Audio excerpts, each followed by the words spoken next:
Hey guys, Brian with Cajun Cardboard coming at you from the great state of Louisiana, and here we go again. eBay has sent out another email regarding the authentication process, which I've bitched about before. A lot of people who've been in the hobby for a long time have issues with. eBay is trying to solve problems that didn't necessarily exist in the hobby, and some of these problems I think are unsolvable. So what they've done is they've augmented this authentication process to expand the breadth of it and provide a little bit more details. I got this email, which you will see, which I'm sure all of you got if you work, if you do anything on eBay, buy or sell. So here's the email. Authenticity Guarantee is expanding, right? So they're expanding the breadth and the coverage of this authenticity guarantee and the authentication process at eBay, sort of that middleman where the card now goes from seller to eBay. eBay authenticates it, and then it comes to you and your silly little blue cardboard thing. What I've done is, everybody got the email, so you've seen this. I clicked the Learn More button that you can see on your screen right here, and I've got it pulled up, and I want to talk through this with you guys. Let's start at the very top, right? So everything that the email said is in that top section. It's a multi-point inspection, industry experts, no cost to you. The first thing I want to point out is that it says no cost to you for a limited time. So that begs the question, how limited? And how much will it cost? And what if I don't want eBay to do this? I think this is going to be a serious problem for eBay. I think it's going to reduce the number of transactions on eBay. It's got to. If eBay starts charging you to authenticate a card that we all know damn well is authentic. I mean, think about if you're buying a Franz Wagner optic base card from a seller for $7. Like, it doesn't exist yet because Panini won't get off their butt and actually produce optic, but let's just say, for example, it's a $6 Franz Wagner, a raw rookie optic base card, right? If eBay charges you something to purchase that card just to authenticate it, no one's faking Franz Wagner rookie cards, right? No one's faking a $7 card. I don't want to just throw money away for eBay or PSA or CSG or CGC or whoever to authenticate it. I don't need it. I don't want it. You should be able to opt out. As of right now, from what I can tell, you cannot opt out of this eBay authentication process, right? And so right now, it's my understanding, and we're going to scroll down and make sure if you're okay. So first, they've got like a chronological step-by-step process, right? So this is the process here. Step number one is what it applies to. It applies to raw cards that are $250 or more, right? I think it was $500 at first. It's already expanded to include $250 or more value. I don't know if that's the value of the card. I don't know if that's the listing price of the card. I don't know if that's the best offer accepted price of the card. I'm not real sure about that. Let me know in the comments if you guys have figured that out. In other words, if a card's listed for $300 and you make an offer and it's accepted for $243, does it go through the authenticity guarantee process? I don't know. It was listed for more than $250. Card Ladder might have it at $310, but you bought it for $243. So the question is, would your card that you purchased with a best offer of $243 go through the authentication process? Is shipping considered? In other words, if it was $240 with $15 shipping, if a $240 card would not normally go through the authenticity guarantee process, does it go through because shipping puts it over the top to $255? I don't know. These are all questions that are still unclear at this time. Step number two, the seller ships your card to the authentication facility. We know that. What stands out to me in this little paragraph, which may fly over the head of some people, I'm an attorney, so I'm always thinking of the worst, right?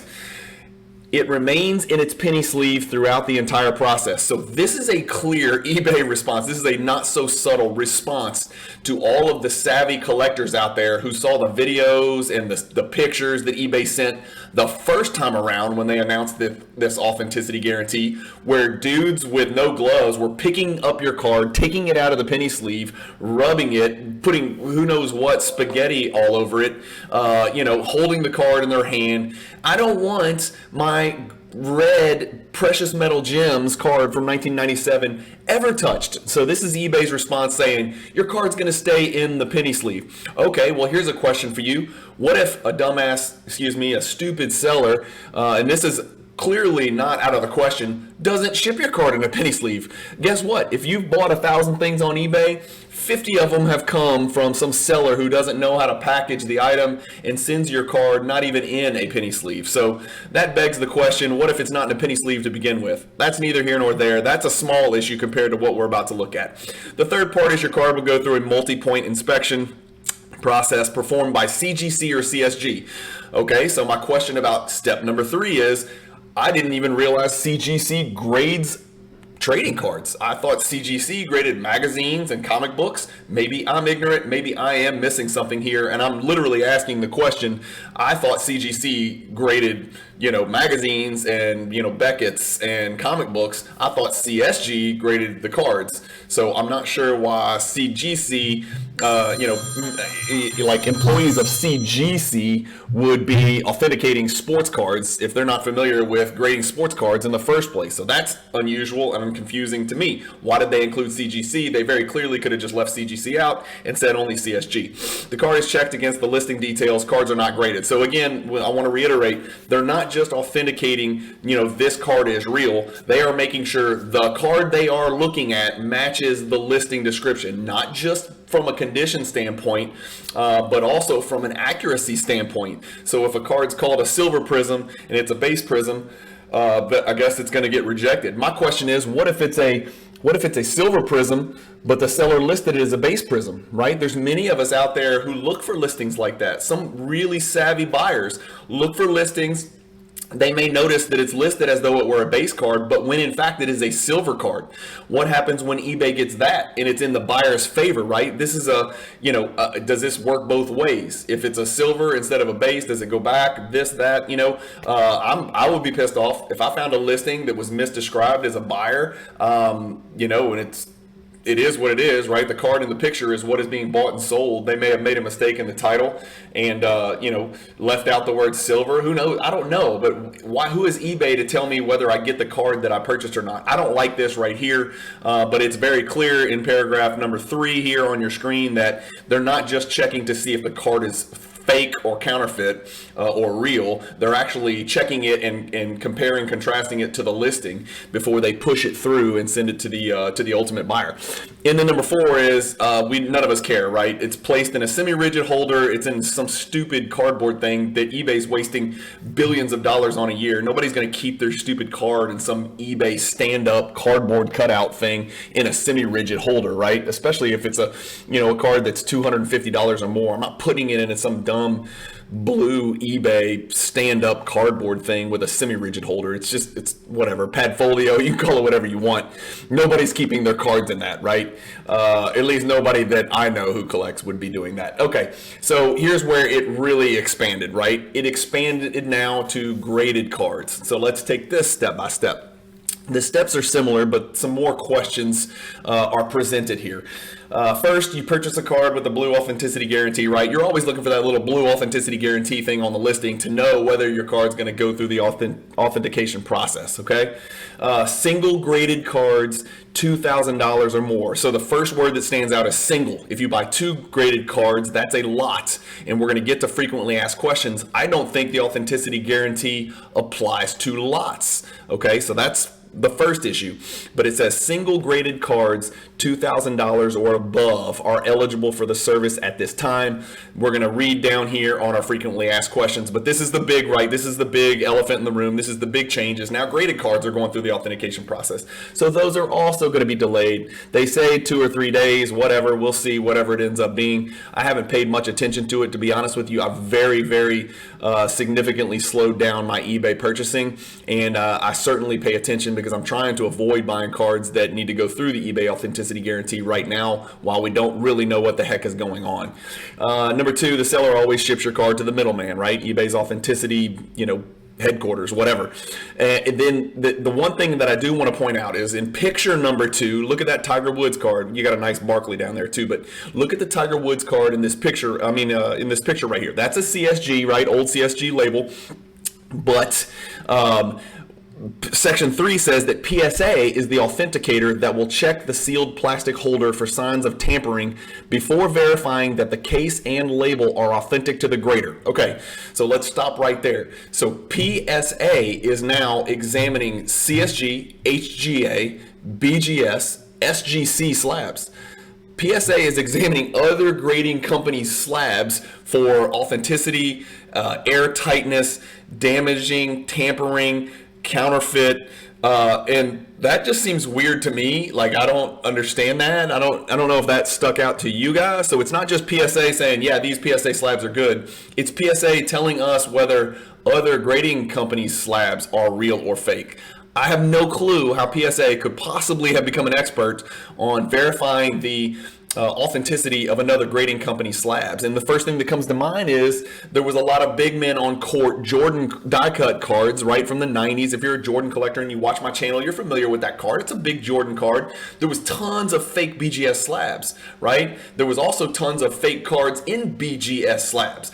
But what I want to stay focused on here is that when the card's in the slab, PSA is checking to make sure that the slab, and they're calling them sealed plastic holders, right? What you and I would call slabs or graded slabs, they're calling sealed plastic holders. So I think they're referring to slabs as sealed plastic holders. They'll check it for tampering to make sure it's not been tampered or damaged, right? But they're also going to check to make sure that the label is authentic to the grader. So PSA has now become an expert on saying whether or not this label is authentic to BGS. That is bananas to me. I assure you BGS ain't on board with that. CSG is not on board. Even CSG, who's like their partner in crime here with this authentication process, is probably not on board with that. I don't get it. I don't understand why do I want PSA to tell me my SGC slab is real? I don't know, but they're also checking the label. I would think that that is the job of the buyer. Buyer beware. If you're buying a card that is improperly labeled, that's on you. I mean, you need to look at the label. If it says it's a purple prism, but it's really purple fast break prism, but the label is wrong. Maybe I got that card at a discount because the label is wrong. Maybe I got the purple prism that's in the mislabeled purple fast break slab because people care less about fast breaks than they do about the number to 75 purple prism. Maybe I wanted this one because the label is wrong and I'm just going to send it straight to PSA and get it relabeled for free. Well, that's out the window because now PSA is examining that. But not just for PSA cards, they're doing it for BGS and SGC. And then lastly, the card, which they should say the sealed plastic holder, but they say the card is placed into a protective sleeve and I'm assuming that's a team bag, and a QR code linking to authentication details is also provided. It's then placed into a padfolio, another word for blue cardboard box that can stand up, right? That sounds really official, but it's just a chintzy little blue cardboard box, and delivered to you via secure and discreet tracked shipping. I'm not sure what discreet means. How could you discreetly ship something? But that's what they put in here. And they've got a QR code. Now here's the catch, right? And we're about to scroll down to frequently asked questions. The QR code will only tell you details of a card that has passed authentication. Unless I'm missing something here, we're going to go down to frequently asked questions. They're not going to give you details on why your card did not pass authentication, which is what I bitched about in my video that has over 1,000 views from a month ago when they first announced this stupid authentication process that pissed everybody off, including myself. They're only going to give you details on why your card passed. They're not going to tell you if your card didn't pass, why it didn't pass. That's what we want. We want the ability to opt out of this. I don't want anyone to look at my card to tell me if it's authentic. That's the first step. And number two, okay, fine, you don't let me opt out. You demand that someone examine my card or whatever to make sure it matches. And again, my Franz Wagner example was a bad one, right? Because obviously the $7 card wouldn't go through an authentication process, but say it's a $257 Franz Wagner card, right? For the same reason, that's still not a card that's inauthentic or it's been faked. I don't want them to tell me what the condition of the card is because their opinion on what would grade a PSA 10 if I wanted to flip that Franz Wagner $257 card may be different than mine. Maybe the seller described it as perfect gem mint, but when PSA PSA or when CSG looks at the card, they are like, well, this might only be a PSA 9. It might be a near mint or mint card. Are they going to reject it because the seller put perfect gem mint? I ignore that stuff as a buyer. I don't care what the seller tells me about the condition. I'm making that judgment call myself by looking at the pictures. I use my judgment and my expertise and my years of experience of examining raw cards. I don't want some goon with a hairnet from CSG and some weird, creepy white gloves on examining my card, especially since they've already told us they're examining the card inside the penny sleeve. How are you going to tell the condition of a card inside a freaking penny sleeve? I mean, you got to take the card out. You've got to move it. You've got to look at the surface. You've got to examine it from the side. I mean, there's a lot of reasons. Those of us who buy raw, clean the cards, treat the cards, and then submit them for grading, they take the card out of the sleeve. You've got to wipe the cards down. I mean, some people apply materials to the surface of the card to make them pop. I don't, but some people do. All of this is just, it's going above and beyond and telling people how to collect and what they can and can't do, and I don't like it. But let's go down. Where did our frequently asked questions go? Okay, so they're down here. I'm scrolling all the way down. What is the authenticity guarantee? We already know that. How does it work? We already know that. The only thing that I want to add in here is that, if your card is deemed to be valued over $750, again, the question is, does that mean eBay values it, or CSG or PSA values it over $750 for a raw card, for your card, or is it the best offer that was accepted? I don't understand where that threshold is, but $750 is the threshold for your card to be shipped with signature confirmation. So if it's over $750, they're going to require signature confirmation. That's important to understand and to know that you're going to have to sign for this card if it's over $750 in value. That could be a pain in the ass. There is no grading or regrading, right? So there was some confusion at first. It's like, wait, is eBay grading my raw card, or is eBay demanding that it be graded, or is PSA checking the accuracy of the grades on these, cards to make sure the card in the case really should have been graded? That they're not. It's got nothing to do with that. So don't worry about that. They're not doing that. What items are eligible? We've talked about it. Raw cards $250 and up. Slabbed cards or sealed plastic holder cards $2,000 or above. But there's a couple of opt-outs and a couple of caveats to this, some asterisks. Okay, so new eligible price points are mentioned, which means, in my interpretation, is that perhaps $250 is the threshold now, but 6 months from now, maybe it's $150, maybe it's $50, maybe it's $100. I think it just depends on their capacity to do exactly what it is they're doing. There's no question they're trying to make money here, because they've stressed to us already, as we saw, that they're only doing this for free for a limited time. At some point, it's not going to be free. At some point, it's going to cost you money for them to do this, which we don't even want them to do in the first place, or at least I don't. But here's a couple of opt-outs. It's important to remember that incomplete sets, lots, kits, decks, boxes, packs, autograph cards. That's a huge one, fellas. Autograph cards are not included in this authenticity guarantee situation. Neither are patch, jersey, or swatch cards, or equipment, props, relics. So no sneaker swatches, no jersey swatches, no patches, no memorabilia, embellishments. I'm not sure what that is, but like autograph cards and patch cards, it looks like, do not qualify for the authenticity guarantee at this time. So maybe in the future they will, but as of right now, they do not. Also, Puerto Rico is out, right? So that's important. We got some great, amazing collectors from Puerto Rico down there. I don't know anybody who lives in the Virgin Islands. I don't even know where those are or what they are, but I think it's a U.S. province. I should probably brush up on my geography there. But I know some great collectors in Puerto Rico, big time collectors. It says that it does not apply to the country of Puerto Rico. And armed forces, postal locations, blah, blah, blah. So listings that are available for pickup or items shipped to P.O. boxes are also not eligible for the authenticity guarantee. So maybe that is a way to opt out of the authenticity guarantee, is to just have all of your stuff sent to a P.O. box. Did I miss something there? Listings that offer, read this sentence with me, guys. Listings that offer only local pickup or items shipped to PO boxes will not be eligible for authenticity guarantee. So does that mean if Brian with Cajun Cardboard changes his preferred shipping address from my house or my PWCC vault, which has a real street address, if I change that to a PO box, does that mean that that card will not be eligible for the authenticity guarantee? Maybe that's a way to circumvent this needless process. Anyway, will I be charged a fee? The answer is no.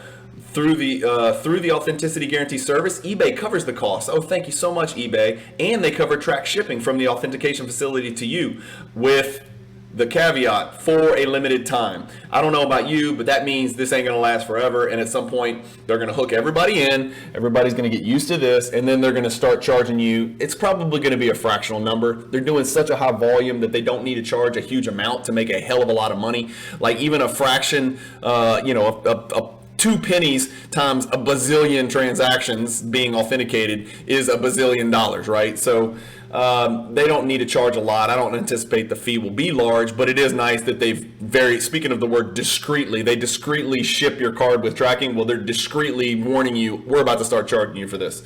What happens at the authenticator? This is important because I want to make sure we're all on the same page. After it arrives, the authenticator performs the multi-point inspection. Remember, it's CSG and CGC for raw cards. It's PSA for all graded cards, even non-PSA cards. They check corners, edges, surface, and overall condition of the card. So not centering. So it sounds like 3 of the 4 subgrades, but not centering. And the overall condition, and there's a link, I didn't even know that. We'll go back to that. Condition of the card to ensure that it matches the listing description and is not counterfeit. That doesn't make sense. They're checking the corners, edges, and surface and overall condition to ensure it matches the listing description. Okay, so I think it's poorly worded. They're checking not only the description, but they're also checking the condition, and they're also checking to determine whether the card's real or fake. That's what they meant to say. It's horribly worded, horribly worded. For graded cards, this involves inspecting the sealed plastic holder, which we now know is a slab, for signs of tampering. That's PSA doing this, and verifying the case and label are authentic to the grader. That's PSA confirming that it's not a fake BGS, CSG, HGA, blah, blah, blah, fill in the blank for the 50 new grading companies out there. PSA will make sure those are actually labels from those grading companies. Then they confirm the item is consistent with the listing title, images, and listing description. And this is where it can get crazy. You think you got a deal, you noticed a card where the listing wasn't done really well, it would work to the buyer's favor. Is eBay going to send that card back because the seller made a mistake that was actually in the buyer's favor? I don't know. I get the impression that they will. I get the impression that if you through diligent work and research, pick up a silver prism Jason Tatum because the dumb seller listed it as Jason Tatum rookie card with no indication it was a silver prism, and you get it at a discount, it's my understanding that listing title does not match the actual card in hand, and it will fail the authentication process, which is ironic because it's called an authentication process, and that has nothing to do with authenticating original or fake at all. It just has to do with seller being bad at listing cards. The card gets a QR code detailing the process. I gotta believe every detail is exactly the same. It's gonna be a hell of a lot of lists and check marks, because remember that QR code is not going to tell you, you're not going to get a QR code if the card fails the authentication process, because you never get the card. So you're not going to be able to find out whether your card, why your card failed the authentication process. Who is authenticating the cards? As we talked about, CGC and CSG are doing the raw, PSA is doing the graded, but again, it says PSA is authenticating the sealed plastic holder, not the underlying card. So if your card is slabbed, they're not giving you any authentication that that card is real. They are only authenticating that the slab came from that grading company and that label matches the card that's within that sealed plastic holder or slab. They're not checking to see if the underlying card. So theoretically, unless I'm missing something, if you bought one of these fake Big Men on Court Jordan die cuts, and I think they were mostly Z-Peats, if you bought one of those big time fake Jordan cards that came in with this group of cards from Taiwan, BGS accidentally graded them, treated them as authentic. That is an authentic BGS slab. That label is accurate, but the card within it is fake. If PSA identifies that, by these terms, it still passes the authentication process. Congratulations. You just got a real BGS slab with an accurate BGS label that includes a fake Big Men on Court card. That would pass the authentication process pursuant to the terms of these frequently asked questions. How long will the authenticity process take? How long until I receive my item? They say 1 to 2 business days, whatever. I don't think that doesn't really bother me. 1 to 2 days doesn't matter to me, but I know some people out there buy cards in time-sensitive manners and they look to flip, and so tacking on 2 days might be a big deal. John Morant cards may be worth a little bit more tomorrow than they were yesterday because he dropped 47 in game 2 and beat the Warriors. So if you wanted that card and you got it at a discount because in game 1 he wasn't, he was good, but whatever, he didn't have 47, and you wanted to flip that card today, at a local card show or at your card shop or on some other quick, selling platform, you can't do it because there's another 2 days involved. And in my experience, it's been more than 2 days, but that's just me. How can I track the progress?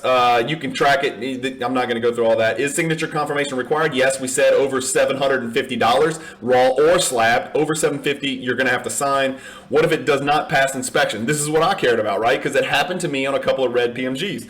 If they can't verify the item's authenticity, or if it's inconsistent with its listing, you will be issued a full refund in your original payment through your original payment method. Fine, I get my money back. That's great.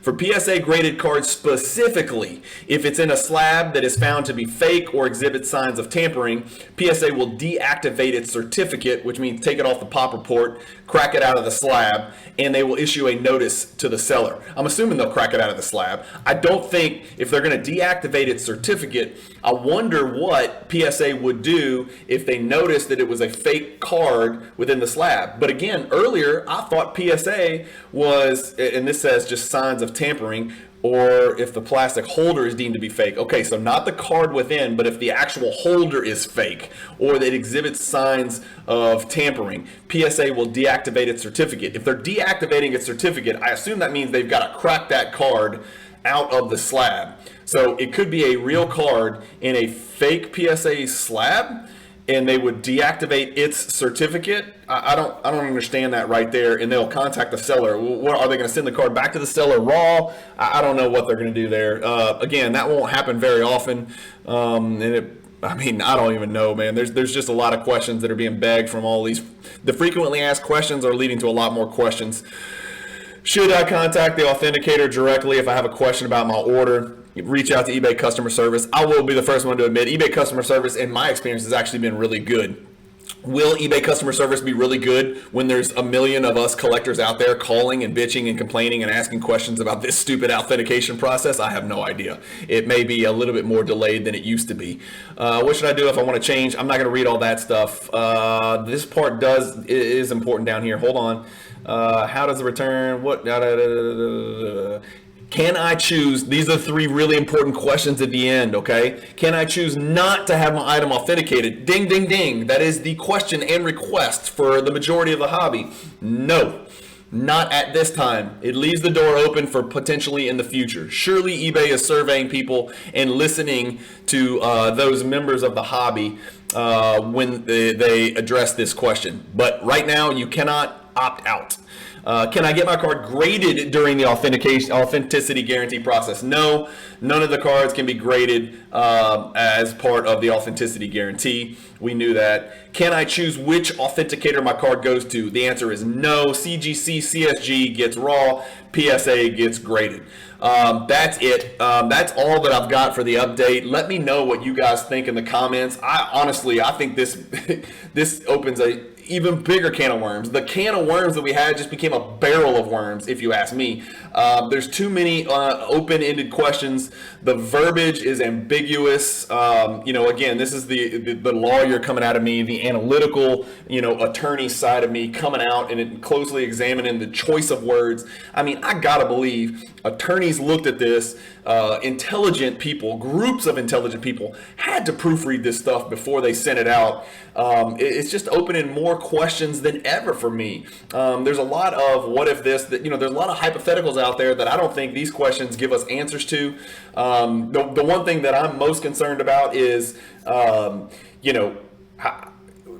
are we going to opt out, and how much is it going to cost, and how is this going to affect eBay in the long run? Those are kind of the big 3 red flags, if you ask me. Let me know in the comments what you guys think. I've rambled on long enough. I know I sound upset. Ultimately, we've all got the ability to say, you know what? I'm not using eBay, or I'm just not going to use eBay for cards that are over 250 raw or 2,000 slab. I'm just not going to do it. But there's a lot of cards over 2,000 slab that sell on eBay, and there's a heck of a lot of raw cards over 250. I can't imagine how they have the manpower. The thing that we haven't talked about, here's the elephant in the room. Everybody in the hobby is bitching about PSA. They haven't even opened bulk value order, and now PSA is going to devote this much time and energy to partnering with eBay to authenticate every single slabbed card over $2,000, including cards from other grading companies. Hey, PSA, how about you get me my orders back from 16 months ago before the shutdown?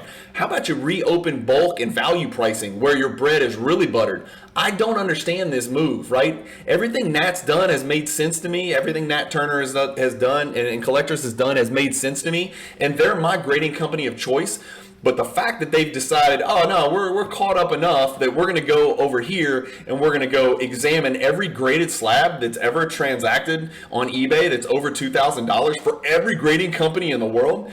There is no way you can tell me that is not going to affect their ability to turn my PSA orders around timely and delay the reopening of bulk and value pricing, which is crucial to set collectors worldwide, low-end cards worldwide, and getting those types of low-end cards back into commerce and bringing back the ability to buy and sell and flip lower-end commodity-type cards. I know some people don't like that, but I know it's important to the hobby. I'm not in that world anymore, but it's important to the hobby because not everybody can deal on a high-end scale. So PSA not having bulk and value pricing open for $20 or $25 is having a deleterious, that means bad, effect on the hobby right now. And when they reopen that bulk and value pricing, I really think we're going to see a little bit of a short-term boom for the hobby, or not a short-term boom, but a little bit of a boom to the hobby, because it's going to bring back in those little short-term flippers who like to play those games. A lot of people out there like to prospect on football quarterbacks and basketball pre-playoffs and stuff like that, and they like to do it with base prism or optic or even low-end silver prism and stuff like that. And they can't really do that right now because you can't buy raw, grade, and flip a $25 card because it costs $50 if you're lucky, but more likely $100 to grade that card. You can't do it. Can't play that game, and so that's money that would be injected into the hobby that's not being injected in the hobby right now because you don't have the ability to pay PSA to flip that card, add value, supplement the value, and then flip it on the secondary market. So I've talked a lot. I'm out of breath. I'm exasperated. I'm going to sit back and watch this thing unfold. But I think a lot of people who I've talked to in this hobby that have been around a long time, a lot smarter and a lot more experienced than me, really have a problem with this new augmented, broader authentication guarantee process with eBay. And it sounds like we're going to get charged for it in the very near future. The question is how much. Anyway, thanks guys for watching. Keep collecting. Stay positive in the hobby. I really want to hear your comments on this issue. The last eBay, authenticity guarantee video I did got a ton of views. Hopefully this one will too. I don't care about getting the views. What I care about is the more people that view it, maybe the more comments we can get and the more educated we can all become. Maybe I'm missing something. Maybe I am identifying a problem that's not really a problem at all. Let me know in the comments. I want to hear from you all because I value the opinion of the hobby, right? I don't speak for all of the hobby. I speak just for me, some dude in Baton Rouge who collects cards. So I want to hear what everybody else thinks because the more opinions we can get on this matter, the better. And maybe the more intelligently eBay can address the issues that the hobby has. So thank you guys for watching. Keep collecting. Stay positive in the hobby, and peace.